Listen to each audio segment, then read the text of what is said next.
ambune seger sekali, Besti. Masya Allah, Jan. 6点多了，现在是6点多了。Bengine bapake, paginya anake, Jan. Aduh. Dapat bakpao sama lampu laplip-laplip, Besti. 现在是吧？ Nuana.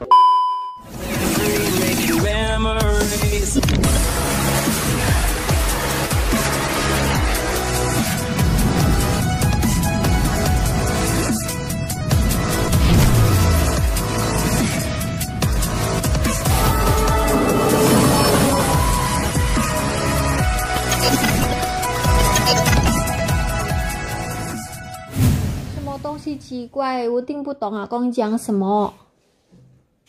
中号码是应该是这一个月的都是一样的啊。对啊，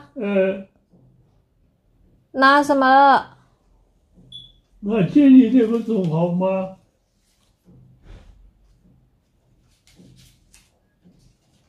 Mbahku tidak terima lek dia nek sing oleh.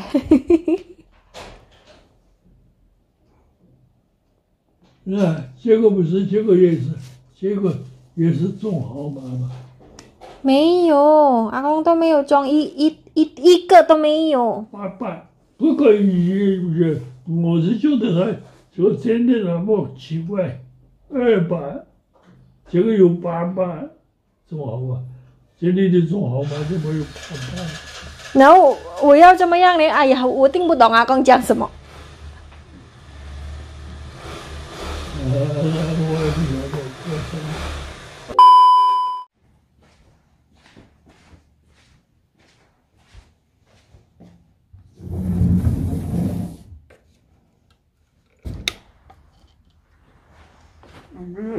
我鼻子点一下，我等我给你个样子。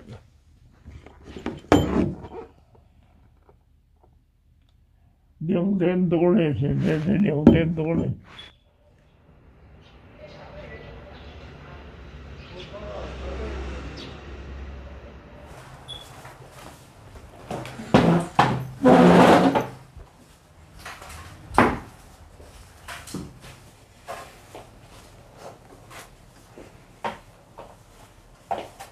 我也要上厕所。是阿公给我抢。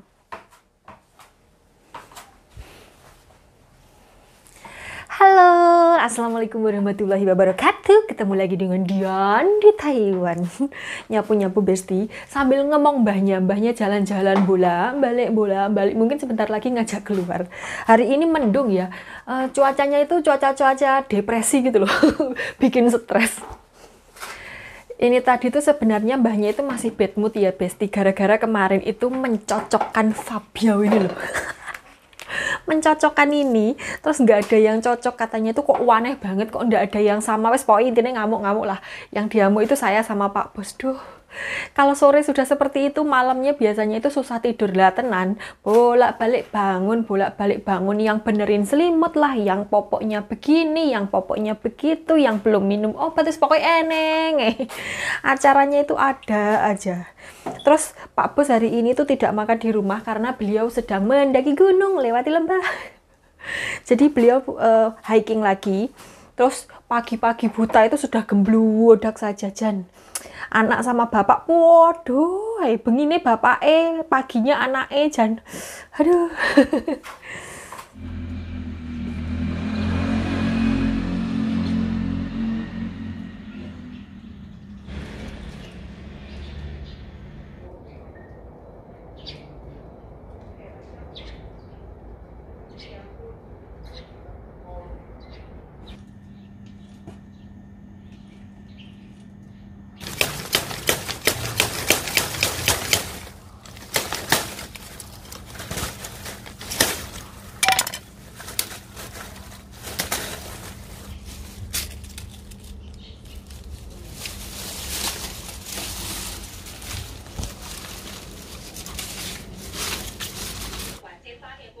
有祷告了吗？祷告。祷告。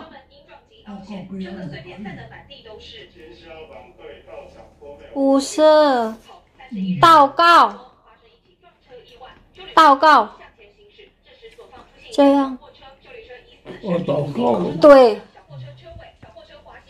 那个好啊，阿弟都好，阿公是每一天都骂他。对。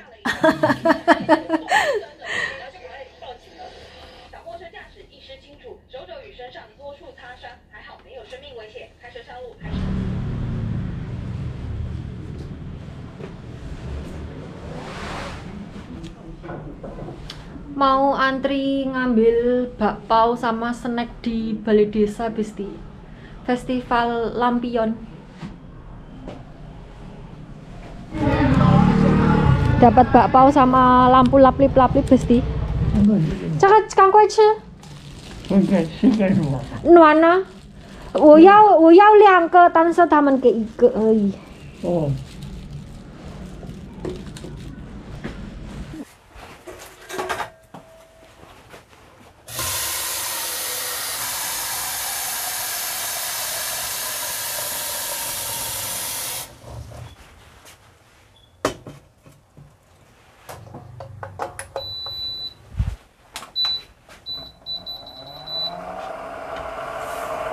Tuh, kameranya kecendean ya Besti. Videonya dilanjutkan di sini ya Besti, karena kemarin itu saya tidak sanggup meneruskan video dan mata saya itu kayak di pulut itu kayak pulut itu semacam lem, tapi lem yang dari getah kayu gitu loh. Jadi mata saya itu selengket kayak gini karena beberapa hari itu simbahnya kan malam susah tidur, panggil-panggil terus toh. Jadi ya wes gitulah, wes mbahnya ndak tidur, saya juga ikutan ndak tidur kan, ya tidur cuman beberapa jam aja. Itu selama 3 atau 4 hari kayak gitulah ya. Engko mesti enek sing komen, ya itu kan resiko pekerjaanmu, kalau nggak mau ngerjain ya pulang ngajak Indonesia, kan mesti enek sing komen seperti itu. Ya wes lah ya, biarkan saja. Itu tuh kaum dompet kosong nyaring bunyinya. Karena apa? Karena di dalam dompet yang tebal itu ada jiwa yang tenang, asalkan tebalnya itu bukan tebal karena tagihan utang ya. Ini sekarang aku mau masak dulu Besti. Hari ini aku masak sayur keramat ini, seperti biasa ya, setiap hari. Terus ini ada bawang bombay saugel, tahu saugel, terus ini daun bawang jahat ini, dan ikan salmon. Ini ikan salmonnya ini tulang ya, harganya ini 91 NT atau 45.500. Teman-teman pasti bertanya, sayur keramat itu apa? Sayur keramat itu ini loh, daun ubi cilembu, cilandak, cisapi, cikambing, ciyus, pokoknya kuwi lah ya. Teman-teman tahu daunnya seperti ini. Kenapa saya sebut sayur keramat? Karena ini hampir keseluruhan orang Taiwan itu suka banget. Nggak pagi, nggak siang, nggak malam itu wajib ada di meja makannya orang sini. Karena katanya hen in yang itu kayak sangat bergizi gitu loh Besti. Makanya disebut sayur keramat. Karena di meja makan itu wajib ada itu. Ini tahunya tak cemplungkan dulu ya Besti, karena biar matang dulu. Terus ini kalau masak sup ikan salmon, ikan tulang salmon itu harus pakai miso ya, bumbu miso. Kalau di sini seperti itu. Kalau mungkin di tempat majikan teman-teman beda ya, enggak apa-apa. Saya biasanya pakai sesendok gini. Udah dicemplungkan kayak gitu aja. Bumbu miso ini kayak semacam fermentasi kedelai ya kali ya. Ini rasanya seger loh, saya pernah nyobain. Kenapa kok saya bilang pernah? Karena ya saya tidak selalu ngambil, kalau masak kayak gini itu tidak selalu ngambil, cuman ya pernah nilai, pernah nyobain semangkok kecil itu rasanya seger teman-teman. Merut. Yo jan jaduk kurang sakit numplek.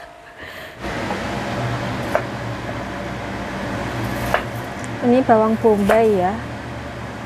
Oh, yang ini kepanjangan tak potong jadi 2. Terus ini juga.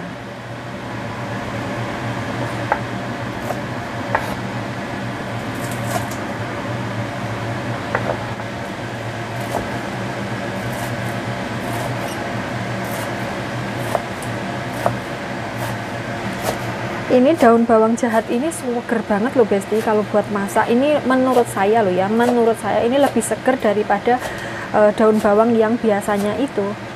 Ini buat goreng telur juga enak banget. Udah. Ikan salmonnya ternyata isinya cuman dikit besti, cuman beberapa potong doang loh. Cuman ini doang. Sama ini. Berarti ini nanti mbahnya ndak kebagian karena dimakan Pak Bos sendiri aja kurang. Bawang bombaynya tak cemplungkan dulu. Terus kemudian baru ikannya. Tulang ikan, deng, bukan ikan.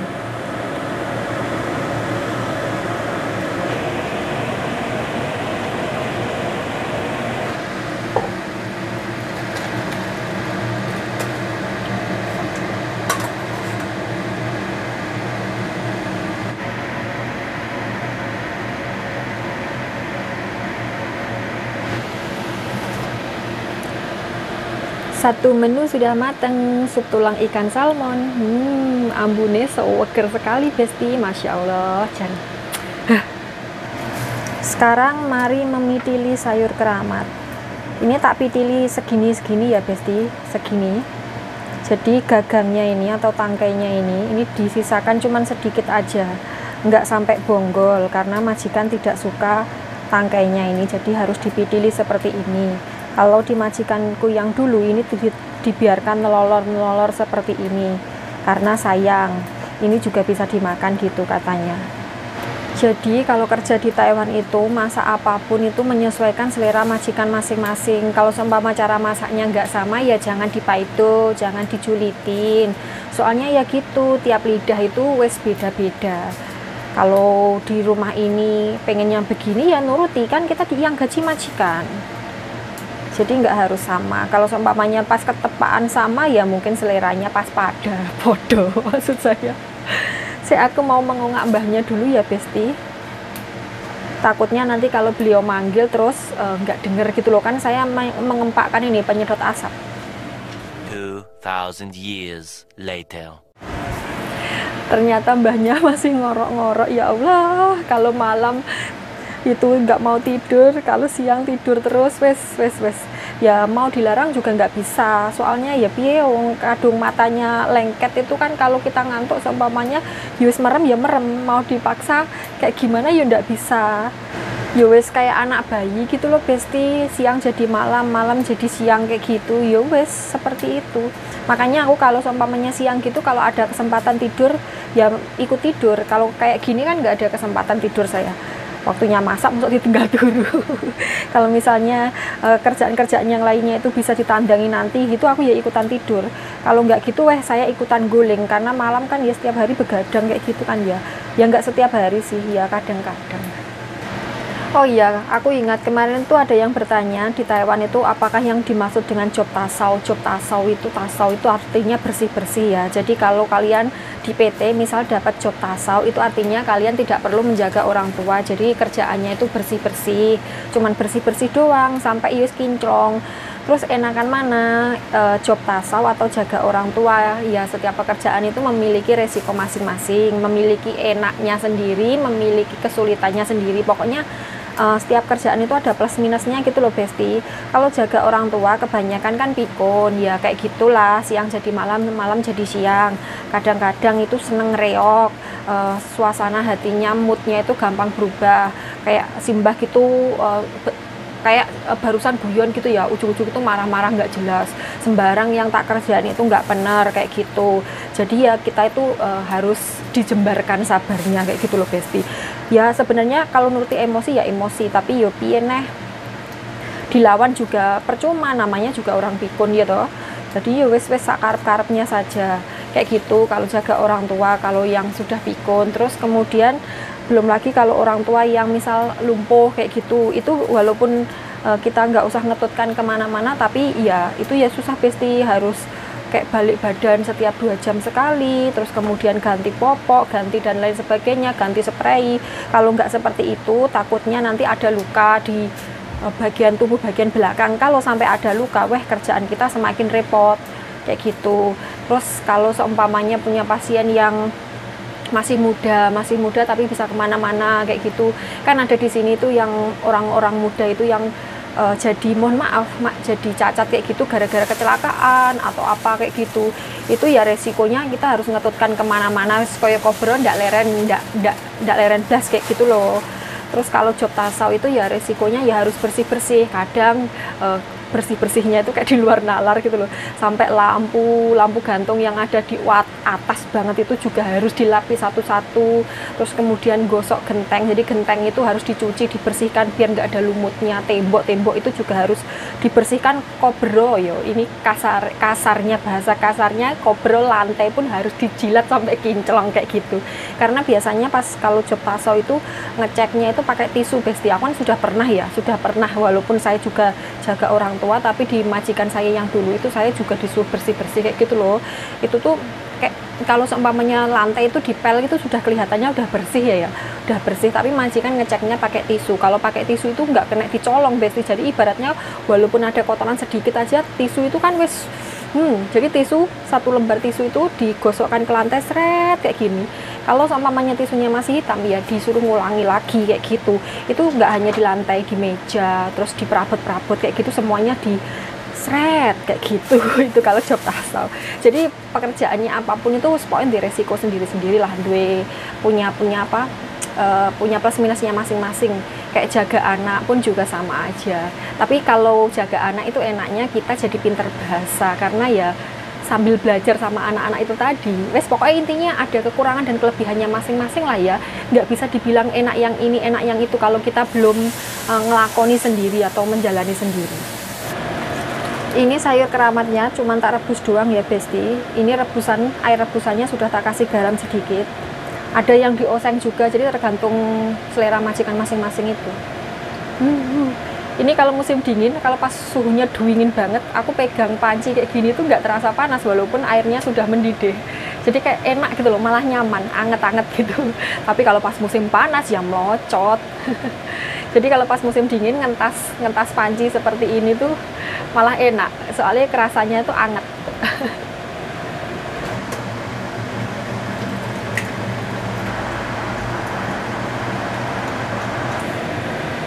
Udah matang besti, nggak usah lama-lama nanti blondot. Kalau blondot nggak enak, hilang gizinya gitu.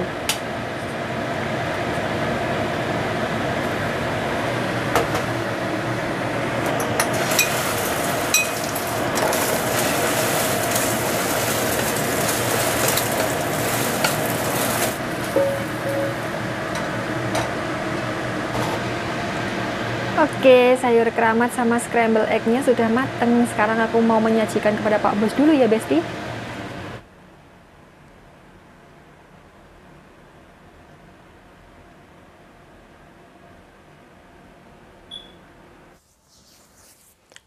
Aku sudah selesai masak ya Besti, mbahnya Pak Bos sudah selesai makan semuanya dan sekarang mbahnya ngorok-ngorok di kamar, nggak tahu kedengaran sampai situ apa tidak. Soalnya kan saya pakai mic-nya kan tak depan ke sana, sedangkan mbahnya ada di sana. Jadi kayak gini ya kesimpulannya cerita saya tadi itu, untuk teman-teman yang sedang menunggu job yang ada di PT, saran saya loh ya, saran saya boleh dipakai boleh enggak. Kalau seumpamanya dapat job apapun itu ya, misal tasau atau jaga orang tua, atau jaga orang yang lumpuh, atau jaga anak kecil kayak gitu, udah terima aja lah, udah terima aja dulu. Karena kalau kita pilih-pilih pengen job yang ini, pengen job yang itu, pengen job yang kayak gitu ya, sedangkan kalau kita belum punya pengalaman kerja di luar negeri kayak gitu, itu ya malah menyulitkan kita nanti di PT-nya. Mending kalau seumpamanya sudah pernah ke luar negeri itu beda cerita, kan sudah punya pengalaman kerja di luar negeri itu seperti apa, setidaknya itu sudah punya gambaran kayak gitu loh. Tapi kalau yang belum pernah ke luar negeri sama sekali ya mending terima aja. Misal kalau seumpamanya di job listnya itu ada keterangannya seumpamanya tidak boleh main HP, terus tidak boleh libur, kayak gitu udah terima aja. Karena apa? Kadang di sini tuh nggak se-ekstrim itu Besti. Jadi saya dulu pun waktu pertama kali datang ke Taiwan itu di job list saya itu tertulis tidak boleh main HP sama sekali, terus kemudian tidak boleh libur, tapi nyatanya saya full 24 jam kerja sambil tulit HP. Terus saya juga boleh libur walaupun hanya 3 bulan sekali, tapi setidaknya ya boleh libur. Tapi kalau teman-teman teman-teman pengen yang setiap minggu libur bisa pindah haluan ke Hong Kong atau ke Singapura mungkin. Kalau di Taiwan memang ya liburnya itu paling pol ya sebulan sekali. Kadang memang direwangi gontok-gontokan sama majikan agar diizinkan libur. Yaitu ya wis kayak gitulah. Memang majikan di Taiwan rada-rada kolot perkara libur. Karena apa? Karena ya emoh itu tadi jaga orang tuanya kan yo ribet yo ngopeni orang tua yang pikun itu, jadi majikan itu tidak mau menjaga orang tuanya sendiri, makanya tidak memberikan kita libur. Kalau seumpamanya di Hong Kong mungkin di sana kerjaannya bersih-bersih atau jaga orang tua atau gimana, saya ya kurang paham, tapi memang aturannya di Hong Kong itu memang setiap minggu itu bisa libur. Kalau seumpamanya nggak libur ya diganti sama uang ya. Kalau di sini ya liburnya sebulan sekali pasti, walaupun di aturan di kontrak kerja itu ditulis boleh libur dalam 7 hari dalam 1 hari ini atau 1 hari dalam 7 hari itu diizinkan cuti, tapi kebanyakan majikan sini lebih suka membayar uang daripada mengizinkan kita libur ya, memang seperti itulah. Terus kalau di sini ya namanya tidak boleh libur, terus kemudian tidak boleh ngomong sama sesama orang Indonesia, itu juga sudah lumrah di sini. Yang penting kalau seumpamanya kita ketemu sama teman sesama Indonesia, kalau di depan majikan kita nggak boleh ngomong-ngomong kayak gitu ya, ya dituruti saja. Nanti kalau di belakang ya mbuh kono-kono ya, yang penting nggak ketahuan bosnya. Karena pak bos saya sendiri itu dulu waktu saya pertama kali datang itu agent sudah mengatakan kalau saya dilarang jagongan sama tetangga, pokoknya intinya nggak boleh ngomong sama sesama orang Indonesia kayak gitulah. Tapi dasarnya saya ndablek ya ketemu teman ya hohe malah saya janjian sama teman di depan rumah, di samping rumah kayak gitu. Malahan awalnya pak bos memang sewot, tapi lama-lama ya udah biasa aja, wong saya kerjaan juga tetap lancar, jaga simbah tetap tak jaga dengan baik, enggak ada masalah sesuatu dengan kerjaan saya. Intinya saya interaksi karena sama teman itu ya memang saya manusia, makhluk sosial kan ya, butuh bersosialisasi dengan orang sesama dari negara saya sendiri kayak gitu. Jadi ya akhirnya majikan ya lama-lama ya wes karep-karepmu kono kayak gitu. Wes lah teman-teman, dimanapun berada kerjaannya apa saja itu punya kesulitan masing-masing. Jadi nggak bisa dikatakan pekerjaan ini lebih enak daripada pekerjaan yang itu tidak bisa. Kalau kita belum mengalami sendiri, kalau kita sudah mengalami sendiri itu baru boleh bercerita seperti itu, karena kita tahu tingkat kesulitannya seperti apa. Wes ya. Wes, semoga teman-teman yang sedang menunggu di PT semoga cepat mendapatkan majikan, cepat mendapatkan job, dapat majikan yang baik, dapat majikan yang loman, royal, yang nggak pelit kayak gitu, yang mengizinkan boleh libur, yang mengizinkan main HP. Wes impian banget ya kalau di luar negeri seperti itu. Wes kepanjangan. Terima kasih sudah menemani saya hari ini. Doa saya masih sama seperti kemarin. Semoga teman-temanku dimanapun berada selalu dalam lindungan Allah Subhanahu Wa Taala, sehat selalu, bahagia selalu, dan selalu dilimpahi rezeki yang berkah dan barokah. Amin. Sampai ketemu di video selanjutnya. Wassalamualaikum warahmatullahi wabarakatuh.